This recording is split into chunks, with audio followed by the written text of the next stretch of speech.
अरे मैडम जी, नहीं मैं रख देता हूँ आपका सामान घर तक। नहीं नहीं, मैं रख लूंगी, thank you. Mention not madam ji.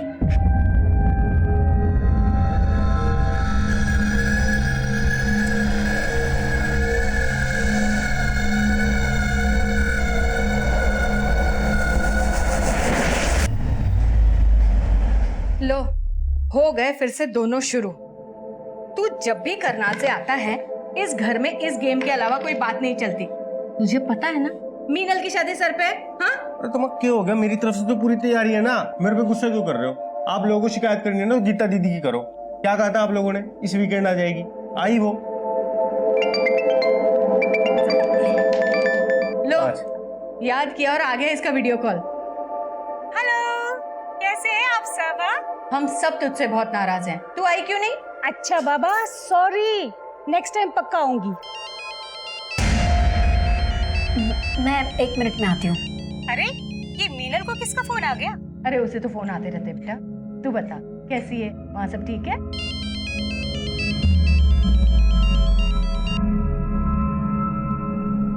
Hello,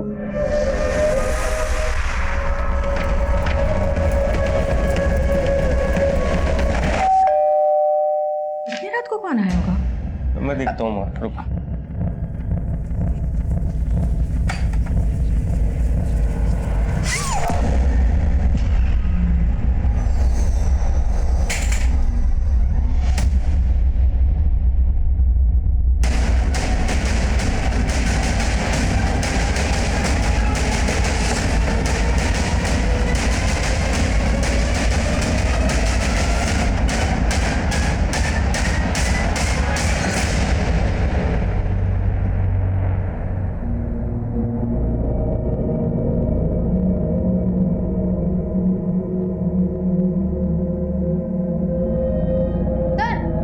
अंदर भी एक लड़की है लेकिन वो जिंदा है।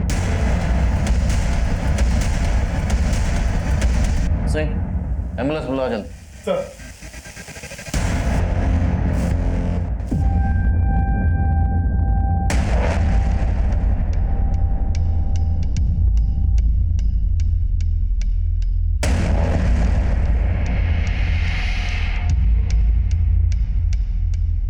सर घर में 2 मर्डर हुआ है और जो लड़की जिंदा है शायद उसके साथ रेप भी किया गया है।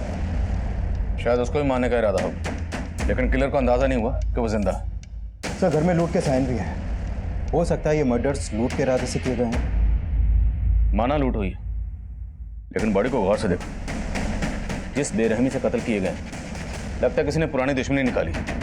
हो सकता है मोटिव मर्डर का ही हो और लूट मिसगाइड करने के लिए की गई, ताकि ये लगे कि ये सारे कत्ल किसी लूटने वाले गिरोह ने किए।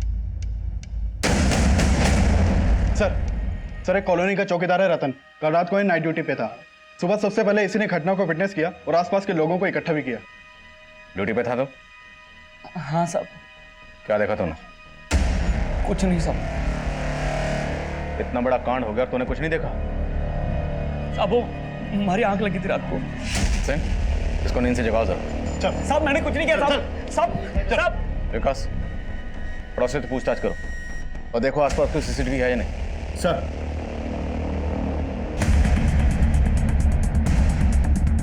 मिश्रा, इस सीसीटीवी की फुटेज निकलवाओ जल्द से जल्द।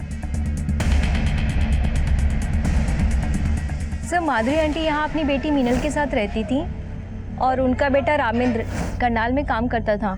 हर सैटरडे संडे को आता था, तो शायद कल भी आया हो। उनका कोई रिश्तेदार है? हाँ सर, उनकी एक बड़ी बेटी भी है गीता, पर उसकी शादी हो चुकी है और अभी वो भोपाल में रहती है। अच्छा, माधुरी की फैमिली का किसी से कोई झगड़ा, कोई दुश्मनी, ऐसा कुछ? सर ये लोग बहुत ही अच्छे थे और माधुरी आंटी आए दिन पूजा पाठ दान पुण्य भी करती थी। साहब हमारी सोसाइटी में एक ही गार्ड है रतन। 3-4 बार हमने नाइट के लिए अलग गार्ड रखा, मगर साहब वो किसी को टिकने ही नहीं देता था।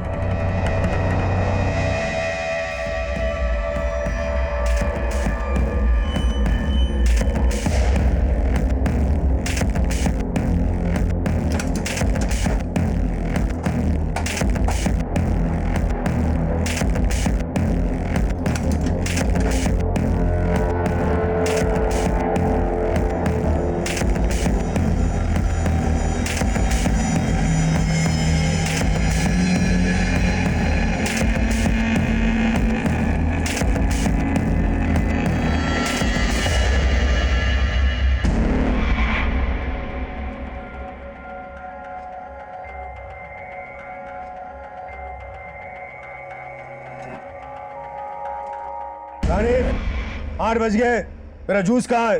लाई पापा। डिसिप्लिन नाम की कोई चीज नहीं है इस घर में। पता नहीं दिन भर क्या करती रहती है। पापा जूस। जूस? पूरे 2 मिनट लेट हो तुम। अब मैं 2 मिनट के लिए तुम्हारे हाथ ऊपर करके तुम्हें खड़ा रखूंगा तो कैसा लगेगा तुम्हें? सॉरी पापा। सॉरी पापा। अब जाओ, तरीका हो सर पे।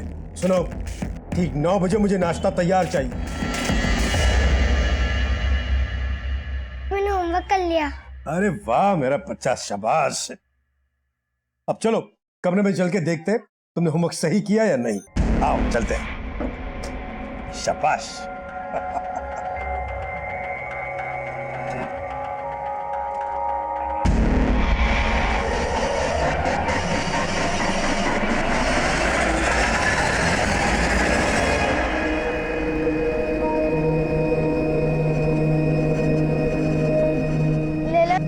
ले लो ना फूल, ले लो ना 5 रुपए में, 5 रुपए में।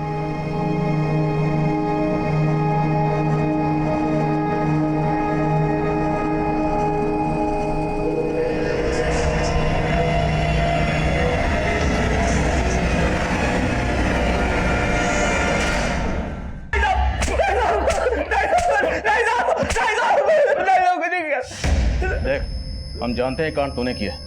बोल, तेरे साथ और कौन कौन शामिल था? साहब मैंने कुछ नहीं किया साहब। हमारी गलती बस इतनी सी कि हमारी आग लग गई थी। आखिरी मौका दे रहा हूँ, सच बोल दे, वरना मीनल के होश में आने के बाद सच खुद ब खुद सामने आ जाएगा।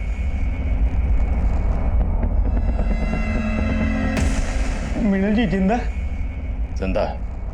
तुम लोगों ने मारने की पूरी कोशिश की थी ना, लेकिन बच गए। साहब ये क्या कह रहे हो साहब?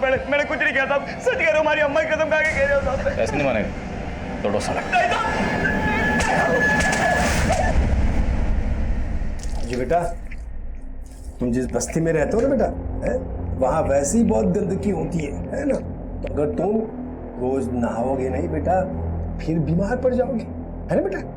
इसलिए रोज नहाया करो। नहाने से है ना बेटा, मन बहुत खुश रहता है और पढ़ाई भी मन लगा रहता है कि नहीं? है कि नहीं? है कि नहीं?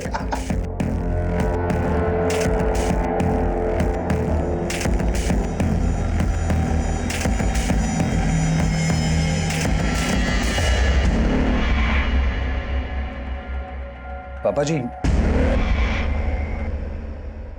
कितनी बार कहा है तुमसे मेरे कमरे में नॉक करके आया करो? पापा जी वो चाय एक्चुअली। जो कहना बाद में कहो, जाओ भी यहाँ से। जी।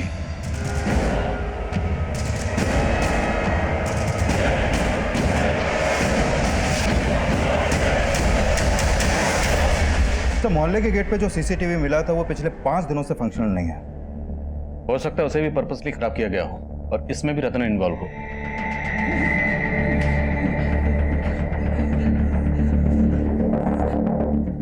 अब बोलेगा सच? साहब मैं बेकसूर साहब, मैंने कुछ नहीं किया। मुझे जाने दीजिए साहब, बहुत डर लग रही साहब। अभी भी इसकी गर्मी निकली नहीं। इसको और लेटाओ बर्फ की सिली पे, तब ये सच बोलेगा। मैंने कुछ नहीं किया साहब। साहब मैं आपको एक बात बताना चाहता हूँ साहब। बोल। साहब उस दिन ना मैंने आप ही के लोगों को देखा था साहब। हमारे लोगों को? मतलब पुलिस वालों को? हाँ साहब, पहले मैं ये बात बताने से आपको डर रहा था, लेकिन उस रात ना साहब पुलिस वाले आए थे वापस और मेरी आग लगी हुई थी, इसलिए उनके पास जाने की मेरी हिम्मत भी नहीं हुई साहब। साहब वहाँ पर रात काफी थी साहब, इसलिए अंधेरे में किसी का चेहरा नहीं देख पाया और सबने पुलिस की वर्दी पड़ी हुई थी साहब। अपनी बकवास बंद कर।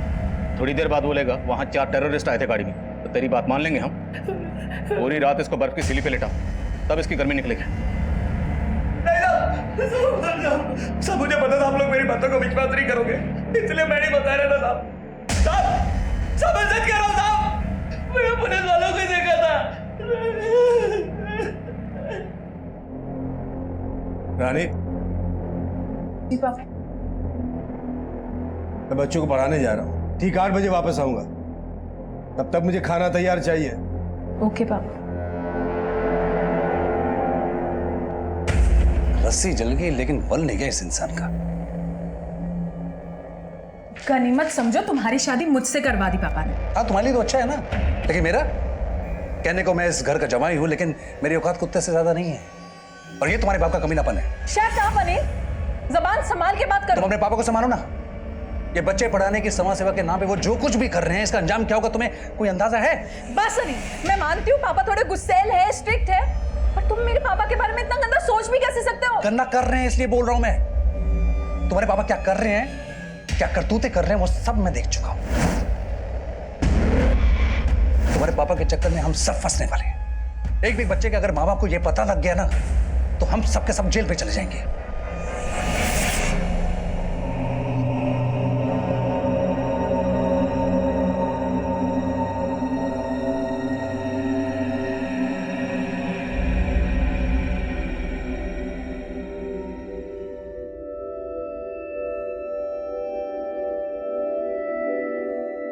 अरे बेटा, आप रो क्यों रहे हो?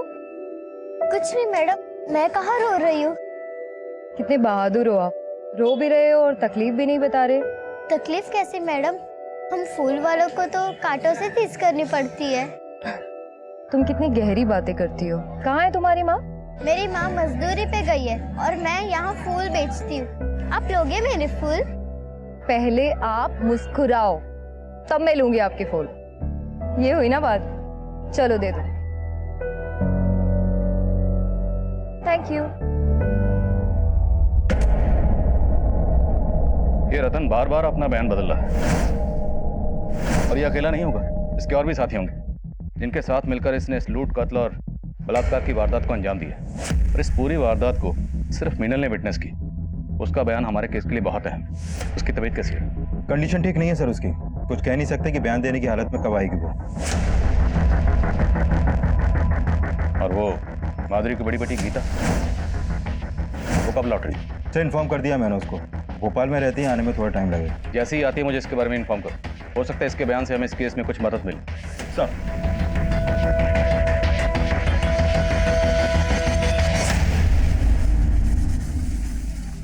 माँ, वो आंटी बहुत अच्छी है, उन्होंने मेरे सारे फूल ले लिए। तू है ही ऐसी, ये पत्थर भी पिघल जाए। पर तुम नहीं पिघलती माँ, और मेरी एक भी बात नहीं मानती। तू सोच ले, मैं तेरी निर्दयी माँ हूं, लेकिन तेरा भला ही सोचूंगी। मैं गमी sir. Comment. Sir forensic team को माधुरी के घर से ऐसे कोई भी अननोन फिंगरप्रिंट्स नहीं मिले हैं जो क्रिमिनल से बिलोंग करते हो। शायद क्रिमिनल्स ने हैंड ग्लव्स पहने होंगे। सर रतन बोल रहा था कि वहां पर पुलिस की वर्दी में लोग आए थे, लेकिन मैंने पेट्रोलिंग टीम से चेक किया, उस रात वारदात के दौरान वहां पर कोई भी पीसीआर नहीं गई थी। मतलब ये रतन झूठ बोल रहा है। हो सकता है उसने खुद ही किसी गैंग को एंट्री दी। लेकिन सर रतन के कॉल रिकॉर्ड में इसका कोई क्लू नहीं मिल रहा। एक बात और सर, मैं मीनल का इलाज कर रहे डॉक्टर से मिला था, उन्होंने कंफर्म किया कि मीनल के साथ रेप भी हुआ था। लेकिन सर मीनल की बॉडी पर से सिर्फ एक ही रेपिस्ट का डीएनए मिला, जबकि हम मान रहे थे कि इतनी बड़ी लूट और हत्या को कई लोगों ने अंजाम दिया होगा। मीनल की बॉडी पर जो रेपिस्ट के डीएनए सैंपल्स मिले, उसे रतन के डीएनए सैंपल से मैच करवाने की परमिशन निकलवाओ। सर रतन, रविंदर, माधुरी और मीनल, इन सब के कॉल रिकॉर्ड चेक किए। सर मीनल के नंबर पे एक सस्पिशियस नंबर मिला है, और पिछले काफी समय से मीनल की इस नंबर पे बातें हो रही थी। किसका नंबर है? सर दीपक शर्मा, गुरुग्राम के सेक्टर 15 का रहने वाला है। और सर घटना के 2 दिन पहले से ये गायब है, इसके घर पे भी ताला लगा है। सर पता चला है कि मीनल के साथ इसकी शादी होने वाली थी। ये मीनल का मंगेतर है? जी सर। तो इसका इस लूट और बलात्कार से क्या कनेक्शन हो सकता है?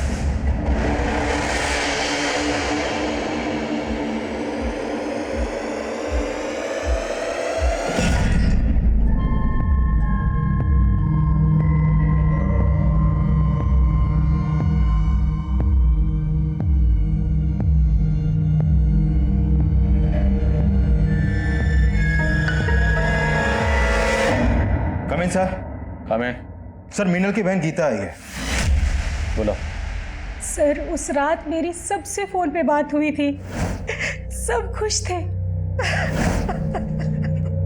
आपका पूरा परिवार खत्म हो गया, फिर भी आपको यहाँ आने में 24 घंटे से ज्यादा वक्त लग गया। सर मेरे हस्बैंड हॉस्पिटलाइज्ड हैं और यहाँ आने के लिए मुझे टिकट भी नहीं मिल रही थी। अब आपकी माँ तो रही नहीं, और वैसे भी मीनल तो आपकी सगी बहन तो है नहीं। अब आपकी माँ के गुजरने के बाद उनकी पूरी प्रॉपर्टी, घर बार सब कुछ तो आप ही का है ना? आप कहना क्या चाहते हैं सर? वही जो आप समझ रही हैं। हमें पता चला है कि आपकी माँ अपनी प्रॉपर्टी का 50% आपकी सौतेली बहन मीनल को देने वाली थी और बाकी का आपको और आपके भाई रामेंद्र को। सर आप जैसा सोच रहे हैं ऐसा कुछ नहीं था, और 50% का हिस्सा उसे देना वो तो माँ का अपना डिसीजन था सर। लेकिन आपको अपनी माँ के इस डिसीजन से ऑब्जेक्शन थी, आपने ऑब्जेक्ट भी किया था।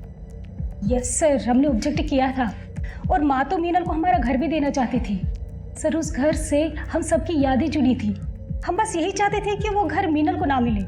और आपकी माँ नहीं मानी इसलिए आपने उनको? नहीं सर, ऐसा कुछ नहीं था, और माँ ने तो हमारी बात मान ली थी। वो बोली थी कि वो मीनल के लिए दूसरा घर खरीदेंगे। दूसरा घर? यस सर, इसी वजह से तो घर में काफी सारा कैश रखा हुआ था, और वो सब।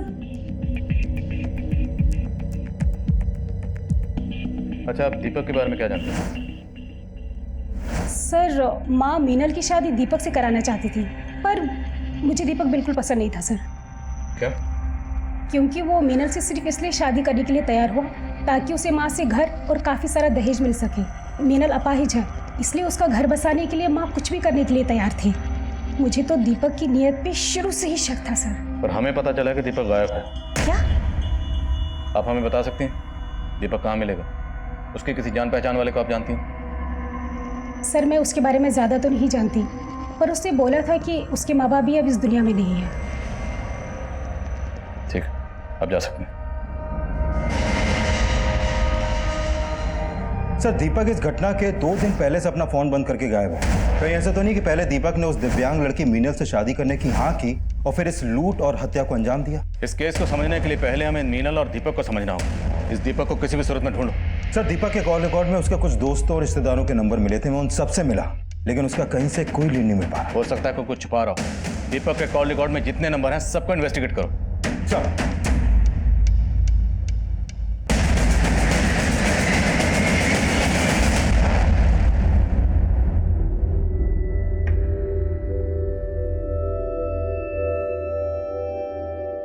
लो मैडम, मुझे दे दो, मैं संभालती हूँ इसे। हाँ, इसे थोड़ी देर के लिए तुम ले लो। Thank you so much. Mention not. अरे वाह, तुम तो इंग्लिश भी बोल लेती हो। पढ़ाई करती हो? नहीं मैडम, मैं नहीं पढ़ती। अच्छा चलो, तुम उसे 2 मिनट संभालो, मैं अब भी आई। हाँ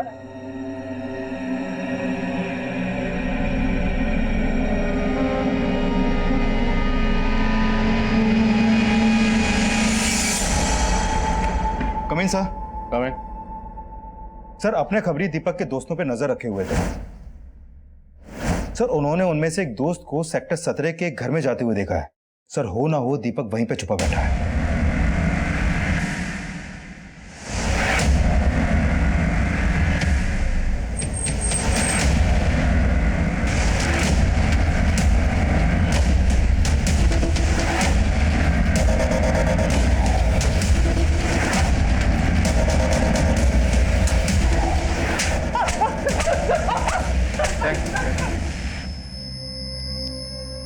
सर मैं वैष्णो देवी गया हुआ था सर। मैं एक प्रीपेड नंबर यूज करता हूँ, इसलिए मेरा मोबाइल बंद हो गया था सर। लेकिन जब मैं गुरुग्राम वापस आया मुझे मालूम चला कि मीनल की फैमिली के साथ ये सब हो गया है। मैं बहुत डर गया था सर, इसलिए छुप गया था। तो डर इसलिए रहा था क्योंकि तू इस सब में शामिल है? नहीं सर, मेरा इसमें कोई हाथ नहीं है सर। सर मैं तो मीनल से मिलने के लिए हॉस्पिटल भी गया था, लेकिन आप सबको वहां देखकर मेरी हिम्मत नहीं हुई सर। तो मैं जानता हूँ कि गीता मुझे पसंद नहीं करती, और मैं ये भी जानता हूँ कि सबसे पहला शक उसका मेरे पे ही आएगा सर। उसी डर से मैं छिपा हुआ था सर। आखिरी मौका दे रहा हूँ, सच बोल दे। नहीं सर, ऐसा कुछ भी नहीं है सर, मैंने कुछ भी नहीं किया। ला प्रसाद से। दीपक के डीएनए को भी मीनल की बॉडी पर मिले रेपिस्ट के डीएनए से मैच करवाओ, देखते हैं क्या सामने आता है। मीनल की तबीयत कैसी है? सर धीरे धीरे रिकवर कर रही है वो, लगता है बहुत जल्द बयान देने की हालत में होगी। रतन के अलावा माधुरी की बड़ी बेटी गीता और मीनल का मंगेतर दीपक भी हमारे प्राइम सस्पेक्ट, और इस वारदात का मकसद माधुरी की जायदाद के पीछे का लालच ही नजर आ रहा था। लेकिन इस केस के कई और पहलू, कई और ऐसे चेहरे थे जो तब हमें नजर नहीं आए थे। फूल बेचने वाली बच्ची सरिता, सरिता की मां रमाकांति, और वहीं कर्नल अनंत चौधरी और उसका परिवार, वो सब इस केस के चेहरे थे। लेकिन ये सब चेहरे इस केस से कैसे जुड़ने वाले थे तब हमें पता ही नहीं था।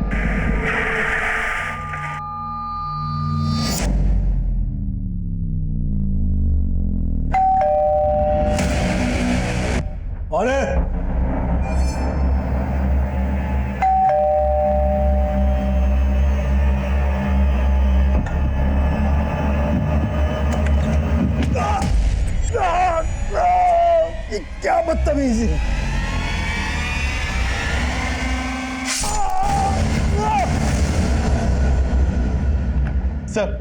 सर कंट्रोल रूम में फोन आया था, सेक्टर 21 के एक घर में मर्डर हुआ है।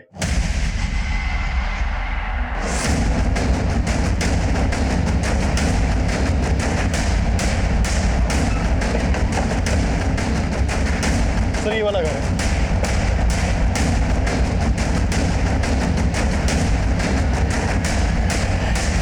जैन सर ये कर्नल अनंत चौधरी हैं, अपने बेटी और दामाद के साथ यहाँ रहते थे। इनके साथ जब ये हादसा हुआ घर में यहाँ कोई नहीं था, और सुबह जब इनके बेटी दामाद यहाँ पहुँचे तो उन्होंने ये सब देखा। तो घर में लूटपाट भी हुई है। बेटी और दामाद क्या सब आ रही है।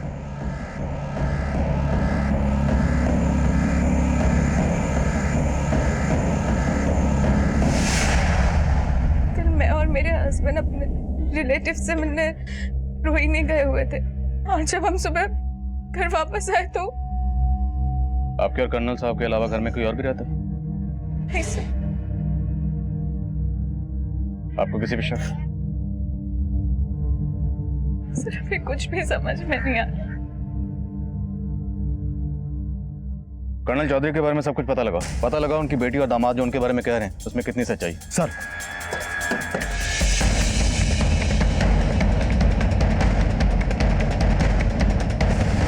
रात में यहाँ से किसी को आते जाते देखा था क्या? नहीं साहब, लेकिन कल शाम को कर्नल साहब के घर से काफी लड़ाई झगड़े की आवाजें आ रही थी, और उसके थोड़ी देर बाद उनका बेटी और दामाद सामान लेके यहाँ से कहीं निकल गए। ऐसा लग रहा था कहीं बाहर जा रहे हैं। सर हमारा पापा से झगड़ा हुआ था, लेकिन उनका मर्डर से इस बात का कोई लेना देना है या नहीं वो हम डिसाइड करेंगे। आप ये बताइए कि झगड़े की वजह क्या थी? सर हम आपको पहले बता नहीं पाए, एक्चुअली मेरे ससुर जी अच्छे इंसान नहीं थे। जो भी कहना साफ साफ बोले। सर वो पेडोफिलिक थे। सर वो चैरिटी के नाम पे बच्चों को पढ़ाते थे, लेकिन उनकी इंटेंशन ठीक नहीं थी। वो किसी न किसी बहाने से बच्चों को घर पे ले आते थे। और क्या ये सब सच है? हाँ सर, इसी वजह से उस दिन हमारा पापा से झगड़ा हुआ था। अरे वाह, हैंडसम लग रहा है मेरा राजू। बहुत अच्छे लग रहे हो। ये लो बेटा, ये पैसे अपने पापा को दे देना, ठीक है? जाओ, शाबाश। क्या है रानी, क्या बदतमीजी है? कितनी बार कहा है तुमसे मेरे कमरे में आने से पहले नॉक किया करो। एक मिलिट्री मैन की बेटी होकर इतनी भी डिसिप्लिन नहीं है तुम। कीजिए पापा, मैं इतने टाइम से अनिल की बातों को इग्नोर कर रही हूँ, पर वो सही है। मुझे तो शर्म आती है कि आप मेरे पापा। क्या मतलब क्या है तुम्हारा? आप अच्छी तरह से जानते हैं कि आप बच्चों को कमरे में लाके उनके साथ माइंड लैंग्वेज। पहले आप अपनी हरकतें देखिए पापा। नहीं रहना ऐसे इंसान के साथ जो बच्चों के साथ ऐसी गंदी हरकतें करते। नहीं रहना मेरे साथ, तो निकल जाओ यहाँ से। हमें तो डर लग रहा था कि उनकी इन हरकतों की वजह से कोई बड़ा बवाल ना खड़ा हो जाए। और तो आपको लगता है इनकी मौत के पीछे ये वजह हो सकती है? सर हो सकता है किसी बच्चे के पेरेंट्स को इसकी असलियत का पता लग गया, और वो किन किन बच्चों का आना जाना इस घर में? सर अभी कुछ दिनों से कोई राजू नाम का लड़का बार बार आ रहा था घर पे। रहता कहाँ है रोज? सर वो पास की बस्ती में रहता है। उसका स्केच बनवा सकते हैं?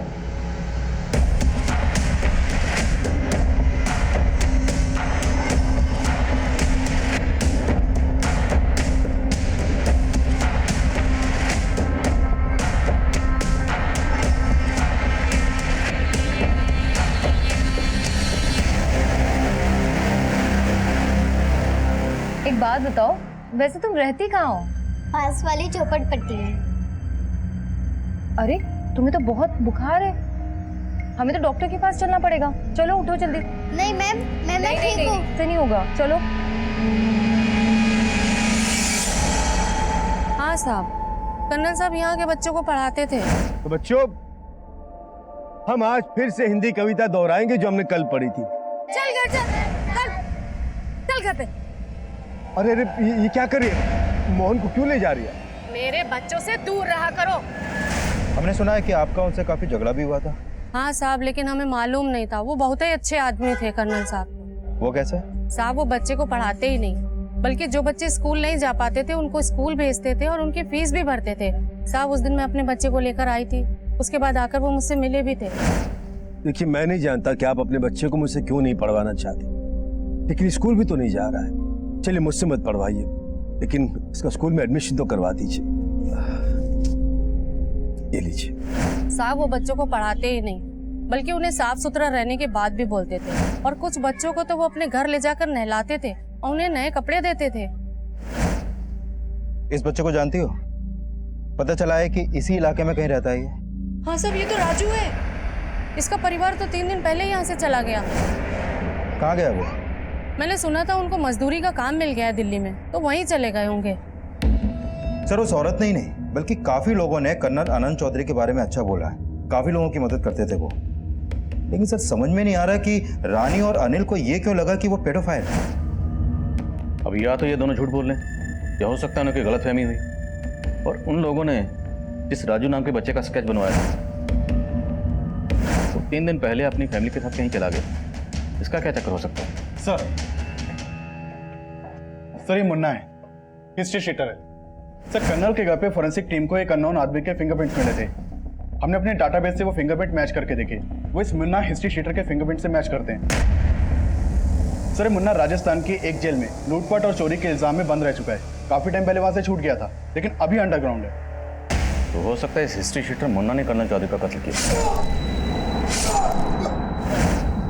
और ये भी हो सकता है किसी ने इसको सुपारी दी। लेकिन सवाल यह है कि सुपारी किसने दी होगी?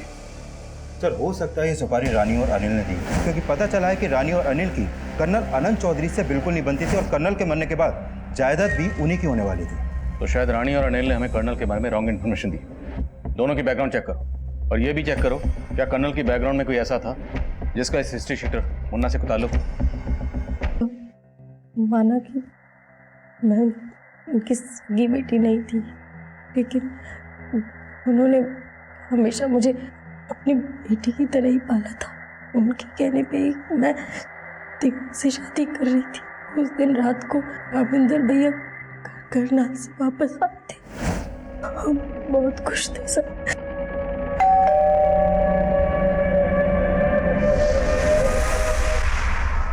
कौन है? दरवाजा खोलिए, पुलिस।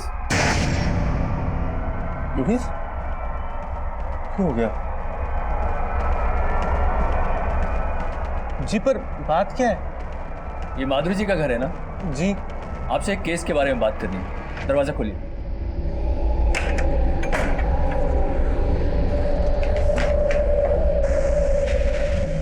ये कौन है? जी, ये मेरा बेटा है।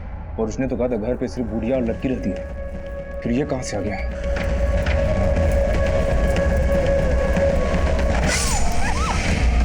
तुम चारों ने पुलिस की यूनिफॉर्म पहनी थी? हाँ सर। सर, मतलब रतन वाकई में सच बोल रहा था कि उस रात पुलिस यूनिफॉर्म में कोई गैंग आया था।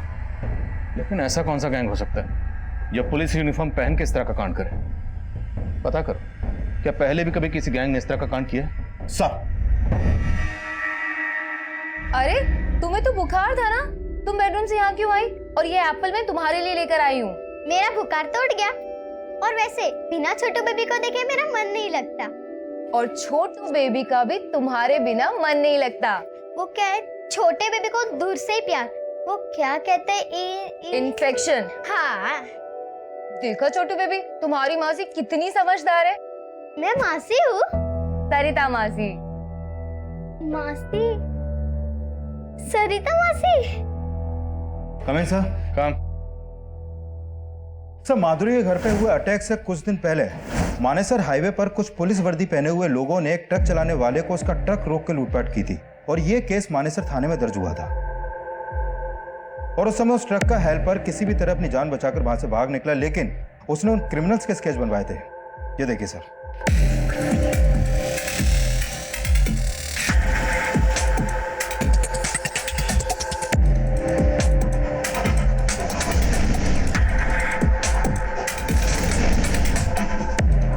सर, इनमें एक मुन्ना भी था।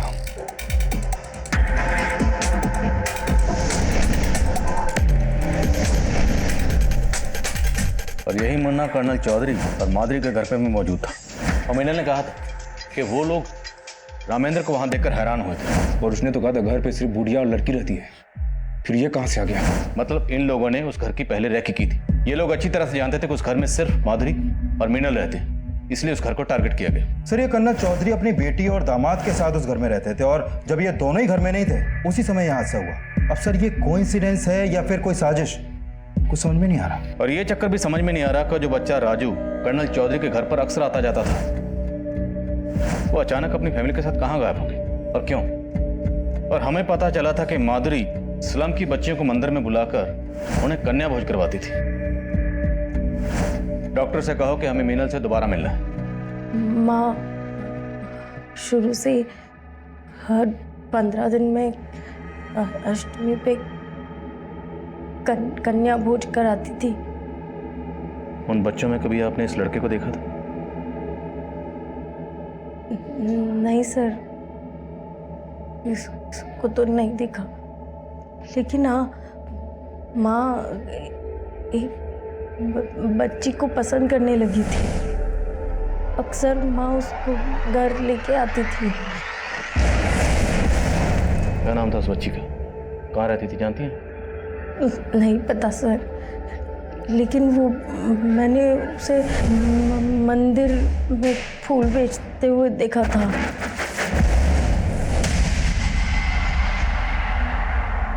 आप उसका स्केच बनवा पाएंगे? दीदी, अरे तुम क्यों लेकर आई मेरे लिए पानी? मैं ले आती ना। मैडम जी अब मैं बिल्कुल ठीक हूँ। आपके सारे काम मुझे बोलो, मैं कर लूंगी। तुम हमें जेल भिजवाना चाहती हो? जेल? हाँ, छोटे बच्चों से काम कराना गैर कानूनी होता है, आपको पता है? अरे मैडम जी मैं कहाँ काम कर रही हूँ, मैं तो बस अपनी बड़ी दीदी के लिए पानी ला रही थी। थैंक यू मेरी छोटी बहना, सो स्वीट।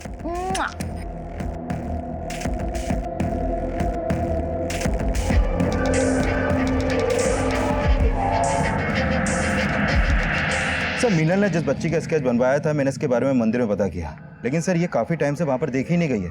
लेकिन ये पता चला है कि इस बच्ची का नाम सरिता है। और सर जितने भी लोगों से मैंने इस बच्ची के बारे में पूछताछ की, निकलकर यही सामने आया कि बच्ची सरिता माधुरी के घर पे हुए अटैक से पहले ही गायब हो गई थी। और वो बच्चा राजू, वो भी कर्नल के घर पर अटैक होने के 2 दिन पहले गायब हुआ था। लेकिन सर इन बच्चों का मुन्ना जैसे हिस्ट्री शीटर से क्या कनेक्शन हो सकता है? कुछ ना कुछ कनेक्शन तो है विकास, अब क्या कनेक्शन है ये पता लगाना होगा। खबरियों को काम पे लगा, दोनों केसेस की इंफॉर्मेशन निकलो। सर हमें ऐसा लग रहा था कि राजू और सरिता ऐसे 2 चेहरे थे जो इन दोनों ही केसेस को जोड़ने वाली कड़ी थे, लेकिन उनका हिस्ट्री शीटर मुन्ना से क्या कनेक्शन हो सकता था, ये जानने के लिए हमने दिल्ली, हरियाणा और राजस्थान के तकरीबन सारे पुलिस स्टेशन की पुरानी फाइलों को छान मारा। पुलिस टीम और खबरियों की दिन रात की मेहनत के बाद हमारे हाथ ऐसी इंफॉर्मेशन लगी जिसने इस केस का एक अलग ही पहलू हमारे सामने रख दिया। माधुरी और कर्नल चौधरी के घर पर लूट की वारदातों को अंजाम देने वाला कोई और नहीं बल्कि यही गैंग है, लिचड़ गैंग।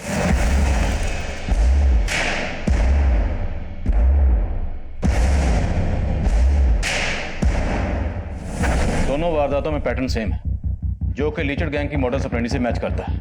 कर्नल चौधरी मंदिर के पास ट्यूशन पढ़ाता है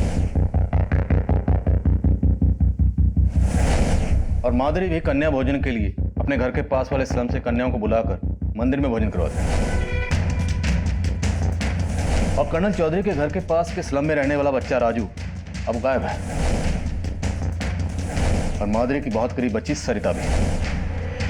तो मतलब साहब लिचड़ गैंग बच्चों की मदद से काम करता है। वो पहले खुद अपना टारगेट चुनते हैं और फिर बच्चों से उस टारगेट की रैकी करवाते हैं। सरिता कन्या भोजन की कन्या बनकर माधुरी के घर में दाखिल हुई होगी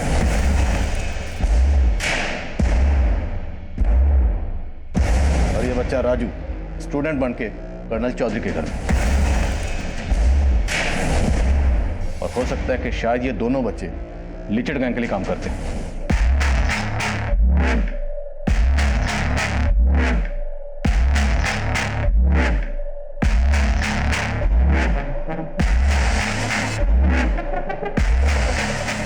लिचड़ गैंग का एक पैटर्न है, जो बच्चे उनके टारगेट की रैकी करते हैं, वारदात होने के 2-3 दिन पहले से ही वो बच्चे गायब हो जाते और फिर उस गैंग की दूसरी टीम टारगेट पर धावा बोल देती।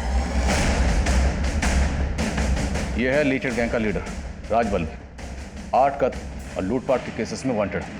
इससे पहले इस गैंग के सामने सारे केसेस की एक-एक डिटेल स्टडी करो, खबरों को काम पे लगाओ। इससे पहले ये गैंग किसी और को अपना टारगेट बनाए हमें इस गैंग को धरना है किसी भी सूरत में। सर दीदी, आपके साथ आपके पति नहीं रहते? नहीं, वो फौज में रहते हैं, मगर जब आएंगे मैं तुमको उनसे मिलवाऊंगी, ठीक है? पर मैं तो आज ही जा रही हूँ। आज ही जा रही हो? कहाँ जा रही हो तुम? मेरी माँ को नया काम मिला है सोहना में, तो हम वही जा रहे हैं आज। तुम आज ही जा रही हो और तुमने मुझे बताया भी नहीं?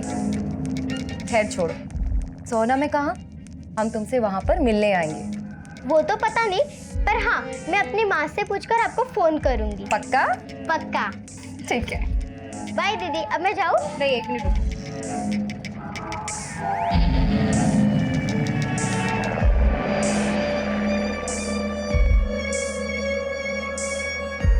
ये लो, ये पैसे अपनी मम्मी को देना और तुम्हारे रास्ते के लिए इसमें कुछ जरूरत का सामान है, ठीक है? हाँ। बाय दीदी। अपना ध्यान रखना। Bye bye.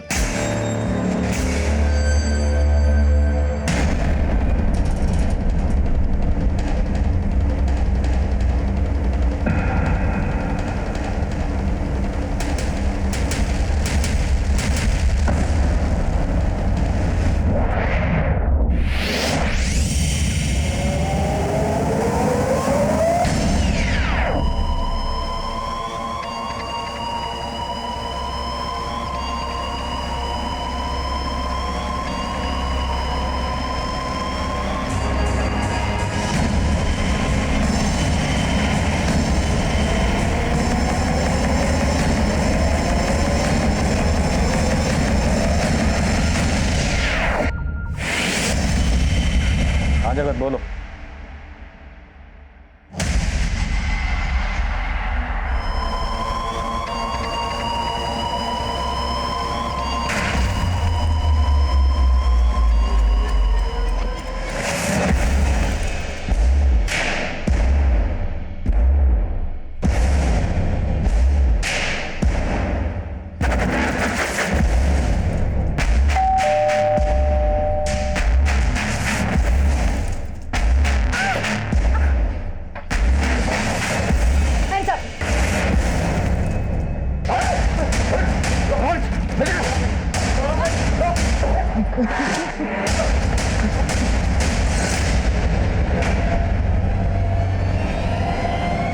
राजवल्लभ कहाँ? बोलो बोलो, राजवल्लभ कहाँ?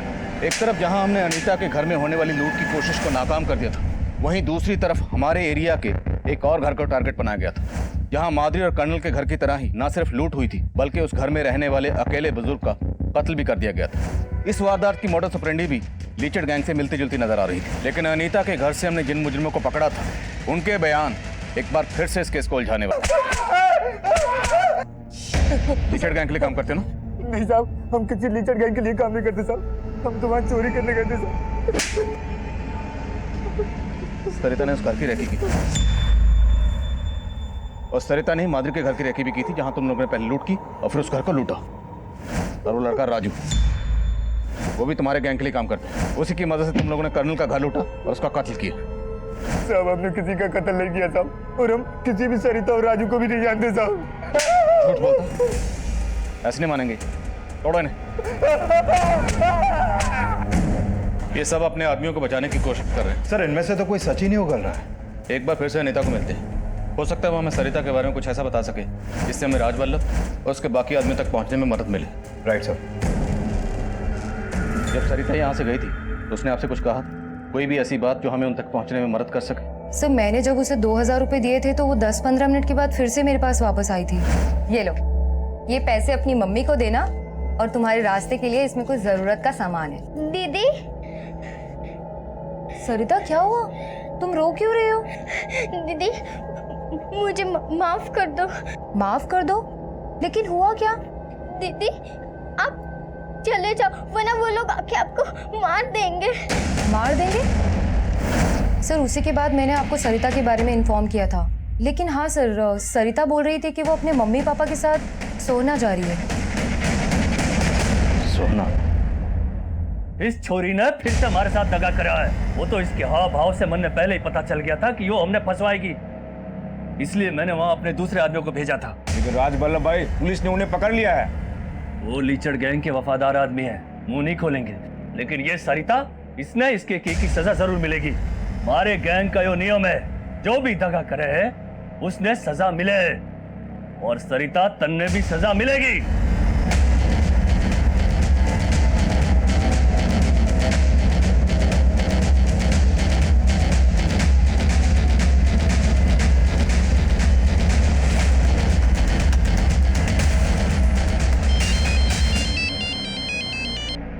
हेलो,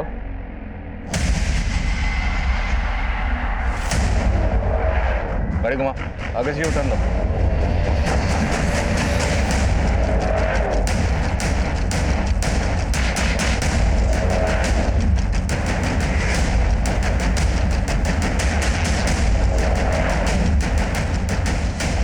चल हथियार ला।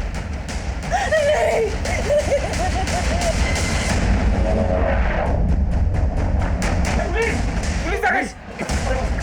छोड़ो, छोड़ो मुझे। तुझे क्या लगा था तेरे आदमी मुंह नहीं खोलेंगे तो तुझ तक पहुंच नहीं पाएंगे? लेके जा, उठा। मेरी बच्ची, कुछ नहीं होगा तुझे, कुछ नहीं होगा तुझे, मुझे माफ कर दे। मेरे कर्मों की सजा तुझे मिली मेरी बच्ची, मुझे माफ कर दे।